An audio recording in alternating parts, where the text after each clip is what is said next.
Magandang araw mga ka-agri. Ngayon ipapakita natin sa inyo ang isa sa pinaka-importanting activity dito sa talungan, ang pruning.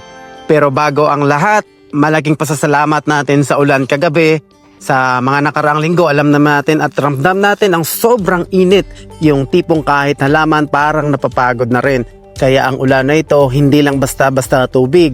Dala nito ang mga natural na nutrients tulad ng nitrogen compounds, nitrates, ammonium at mga trace minerals na tumutulong magpapalakas ng resistensya at sigla ng ating mga pananim. Kaya sinamantala namin ang pagkakataon para mag-pruning ngayong umaga.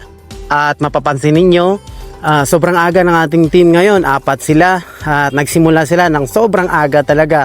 Ganyan talaga kapag may mindset nga na pang progresibo.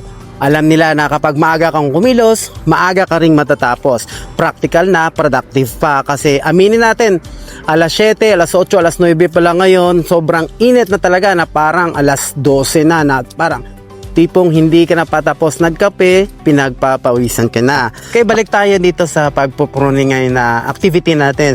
Bakit ito mahalaga? Una mga ka-agri, tinatanggal natin ang mga lumang sanga at dahon na hindi na nagbibigay ng silbi.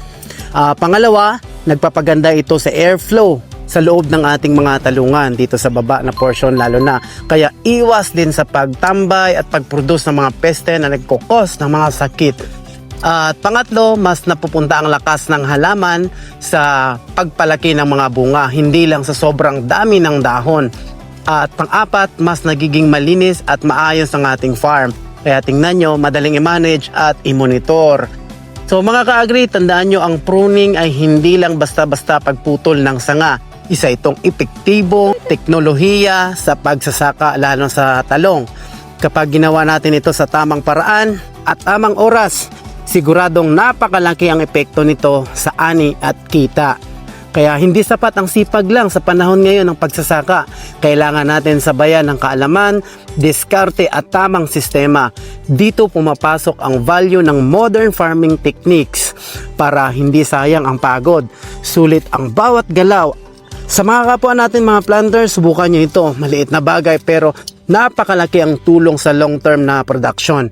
At sa lahat na patuloy na sumusuporta sa atin, maraming salamat po at shout out sa inyo lahat mga ka-agri treasure. Patuloy lang po tayo dahil ang tunay na yaman ay nasa lupa.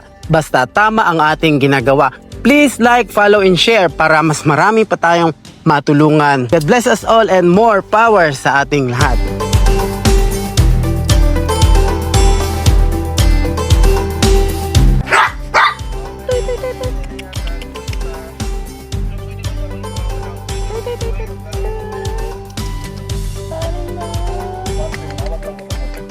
Natatakot siya.